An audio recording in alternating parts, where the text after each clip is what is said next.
Our next guest qualified from Nottingham Medical School in 2004 and subsequently has embarked on a career in orthopaedic surgery. His latest book is a heart-wrenching but ultimately uplifting collection of letters written during his medical travels. To tell us all about it, please welcome Saqib Noor. Thank you for joining us, Saqib. Hi Selina, pleased to be here.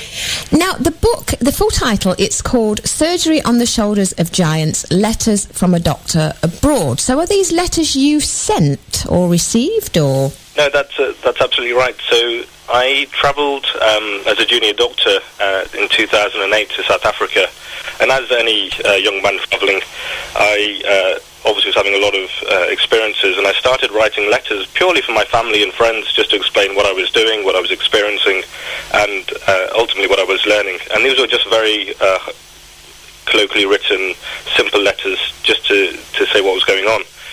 But as I started to travel more and had more and more experiences, my letter writing became more and more kind of in-depth and personal and very, very emotional. But they were, again, just letters I was writing home to my friends and family, and they were never really meant to be published as a book. After 10 years of writing, I realized, looking back at all my collection of letters, there was 50 to 60,000 words and 50 to 60 letters. I realized there was a lot of very powerful and emotional words that were deeply personal to me, but the people who were reading them and the readers were, gathering all suggested that these were the letters that really should be published and that the wider audience should be reading them. Yeah, it sounds like a fab idea, and it says here that it's all in real time. So I guess if you were in South Africa and you were struggling with maybe a patient had HIV or whatever, you were writing about that at the time. That's right, and so when I read back at those letters, I feel as though I'm still there, and a lot of people who have read those letters feel that they're there with me along those journeys, because I'm not writing them retrospectively. I'm talking and writing at the same time I've had that experience, and so it's very, very real. It feels like you're there. Yeah, I'm sure. So if it spanned over a 10-year period, it started in South Africa. Where else did you go? So I was fortunate enough to be involved in a few disaster projects, if you call it fortunate. I ended up in Haiti after the earthquake in 2010, which of course received a lot of media attention and was very catastrophic, devastating for the people there. And I went with an organisation based in London who had already been present in Haiti well before the earthquake and well before the media really focused on the healthcare problems there.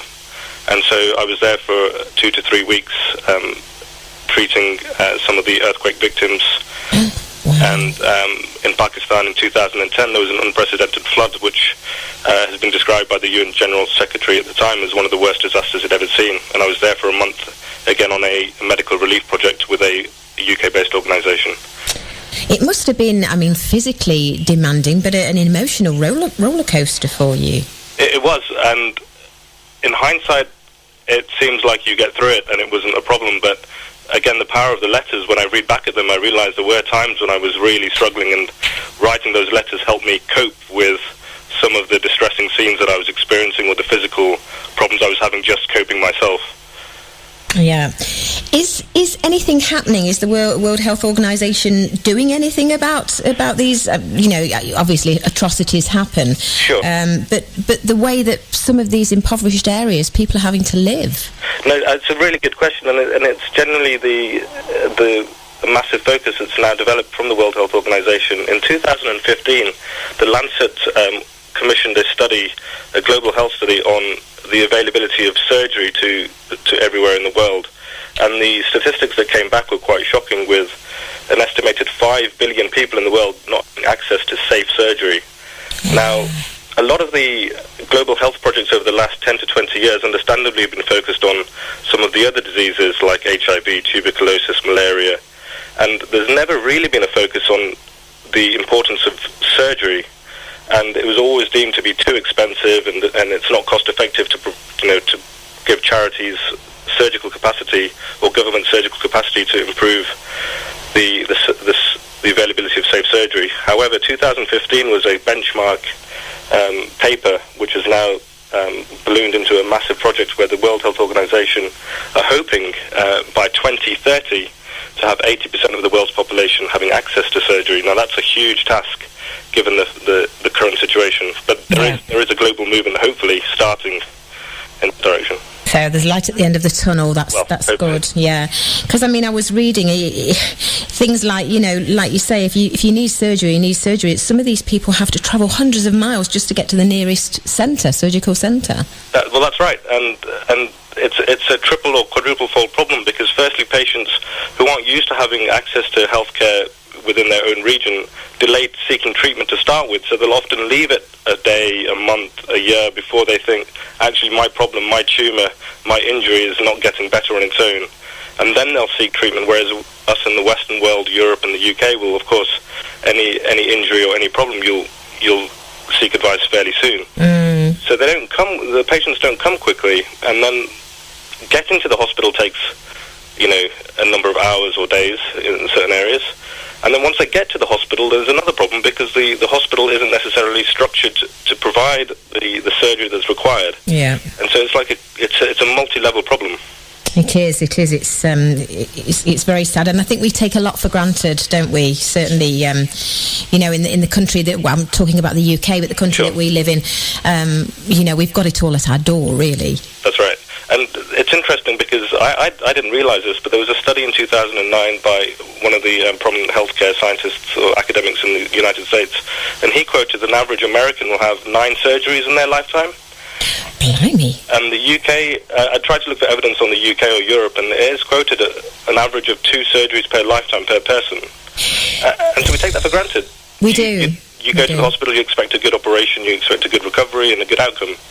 Whereas in the other parts of the world, a study in 2015 has suggested that every year 33 million people will go into catastrophic debt just to have one operation, and that operation would be not necessarily the safest. Yeah, and statistically, apparently, every person will break at least one bone. Now, I'm touching wood, but I am not necessarily... I've never broken anything. I'm not necessarily that young, but I've never broken anything, so I'm hoping statistics are wrong in my case. Right, well, absolutely. Me too, so we're holding that thought. Brilliant. Well, the book is called Surgery on the Shoulders of Giants, Letters from a Doctor Abroad. It's by Saqib Noor, who we're speaking to now, and it's out. It came out about April, I think it came out, didn't it? That's right, it came out a few months ago, but I was more focused on completing my training in the UK to get to the level of consultant, which just happened a few weeks ago. So, congratulations. Thank you. Wonderful. Well, it's been lovely talking to you. It sounds like a lovely book. It does actually say here the book is recommended for anyone wanting a unique human insight into medical care during disasters and the health challenges facing some of the poorest parts of the world. So well done on the book. Well done on qualifying. Thank you. And thank you for joining us on this show, Saqib Noor. Thank you. Thank you so much. Bye-bye. Bye. Now.